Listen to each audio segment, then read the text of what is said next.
જય ગૌ માતા, જય શ્રી કૃષ્ણ। આજે તારીખ 1/7/2026ના ઓગળ તાલુકાના ઓઢા કેનાલ પાસે સાયફનમાં આનંદી મહારાજ લગભગ અઠવાડિયાથી પગે ઘા મારેલો હતો, તે ભૂખ્યા તરસ્યા ત્યાં હતા। જોકે અમે ગઈકાલે આનંદી મહારાજને ઇન્જેક્શનો આપી, જયરાજસિંહ ઝાલા દ્વારા ઇન્જેક્શનો આપીને દવા કરી હતી।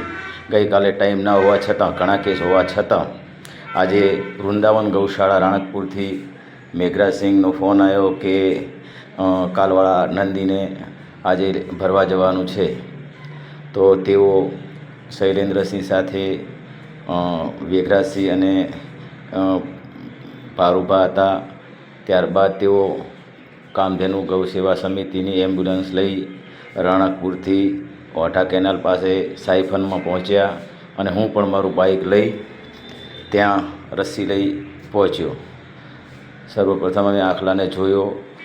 કાલે દવા કરવાથી 50% રાહત હતી, પણ પોતે ચાલી શકતા ન હતા। તો ફરી હું ત્યાં જઈ અને મેઘરાજસિંહ પણ ત્યાં એમ્બ્યુલન્સ લઈને આવી ગયા।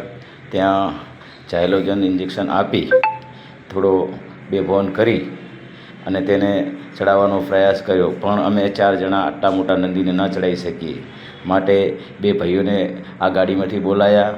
તેમની મદદથી આનંદી મહારાજને મહા મહેનતે ચડાયા અને પછી તેમને અરુણી પોજરાપોળ ખાતે સારવાર માટે મૂક્યા।